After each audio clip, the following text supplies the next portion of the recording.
इसलिए अग्निवीर योजना को हटाकर पुनः सेना भर्ती शुरू की जाए और साथ साथ भारत की सबसे प्राचीन व बहादुर रेजिमेंट में से एक चमार रेजिमेंट को पुनः बहाल करा जाए, ऐसा भी मेरा आपसे आग्रह है। 2 अप्रैल 2018 को SC/ST के बच्चों पे बहुत बड़े पैमाने पे मुकदमे लगे थे। वो हमारी लड़ाई सही थी, ये सुप्रीम कोर्ट ने माना और बाद में सरकार ने माना। वो मुकदमे तुरंत वापिस होने चाहिए। संख्या के आधार पर आरक्षण जो है वंचित वर्गों का बढ़ाया जाएगा। जय भीम। बहुजन समाज में जन्मे सभी संतों, गुरुओं, महान पुरुषों को नमन करता हूं, जिनमें महात्मा ज्योतिबा फूले, डॉक्टर बाबा साहब अम्बेडकर और माननीय काशीराम साहब को मैं याद भी करता हूं आज के दिन पर। साथ साथ नगीना की महान जनता और भीम आर्मी और हमारी पार्टी आज़ाद समाज पार्टी काशीराम के साथियों का भी धन्यवाद करता हूं। इसके बाद अपने कुल गुरु जगत गुरु सदगुरु रविदास जी महाराज को भी मैं नमन करता हूं, जिन्होंने दुनिया को लगभग 600 साल पहले बेगमपुरा शहर के रूप में दुनिया का सबसे महान लोकतांत्रिक दर्शन दिया। अध्यक्ष महोदय, माननीय सभापति जी, 14 अगस्त 1947 को ये देश अंग्रेजों के अधीन था। 15 अगस्त 1947 को हम लोग आज़ाद हुए। 16 अगस्त 1947 को देश आज़ादी में था, लेकिन धन धरती राजपाट में बंटवारा नहीं हुआ।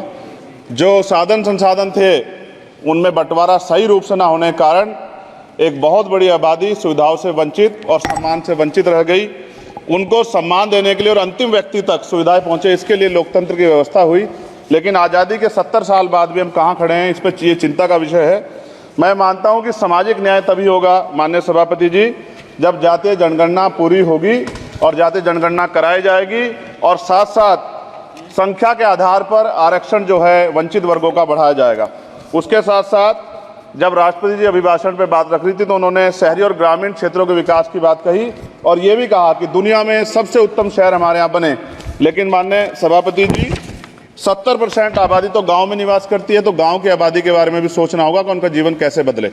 माननीय सभापति जी, उच्च शैक्षणिक संस्थानों में बहुजन समाज के जो छात्र हैं उनके साथ कास्ट एट्रोसिटी हो रही है, निरंतर उनकी हत्या हो रही है। साथ साथ जो सरकारी कर्मचारी हैं दफ्तरों में, उनके साथ भी जो SC/ST OBC और मुस्लिम और अन्य धार्मिक अल्पसंख्यक हैं उनके साथ भी माननीय सभापति जी जातिगत और धार्मिक जो है शोषण किया जा रहा है।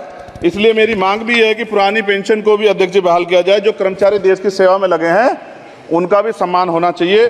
साथ साथ सभापति जी, भाजपा ने चुनावी लाभ के लिए सबका साथ सबका विकास के नारे दिए जो खोखले हैं, क्योंकि 10 साल में दलित, पिछड़े, आदिवासी, मुस्लिम और अन्य धार्मिक अल्पसंख्यक जो अत्याचार हुए हैं वो किससे छिपे हुए नहीं हैं। ये गलत है, ये बंद होना चाहिए।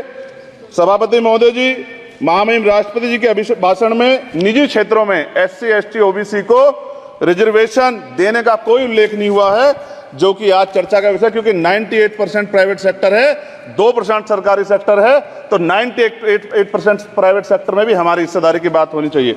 माननीय सभापति जी, आशा कार्यकर्ताओं, आंगनबाड़ी वर्करों, भोजन माताओं के वेतन वृद्धि पे भी कोई उल्लेख नहीं हुआ है, वो भी अभी नंगे, उन पर भी सोचना पड़ेगा।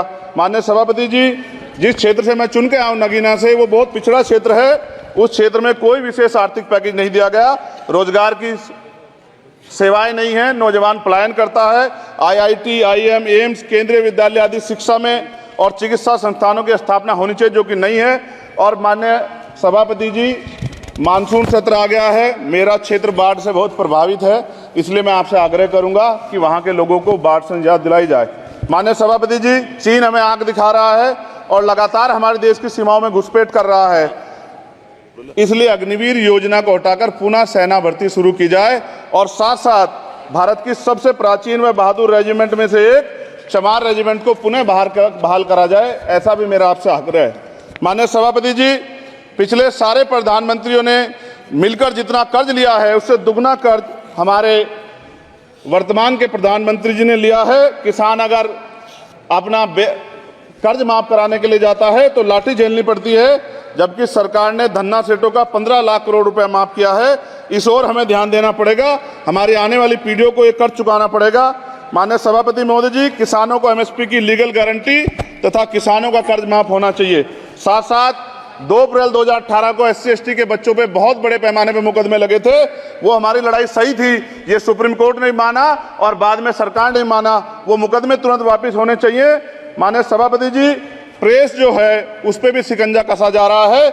जो पत्रकार सरकार के खिलाफ बोलता है नौकरी से हाथ धोना पड़ता है, और सोशल मीडिया हमारा हथियार है, उस पर तरह तरह के प्रतिबंध लगाए जा रहे हैं, और विरोध करने वालों को सोशल मीडिया हैंडल भी सस्पेंड करा दिए जा रहे हैं।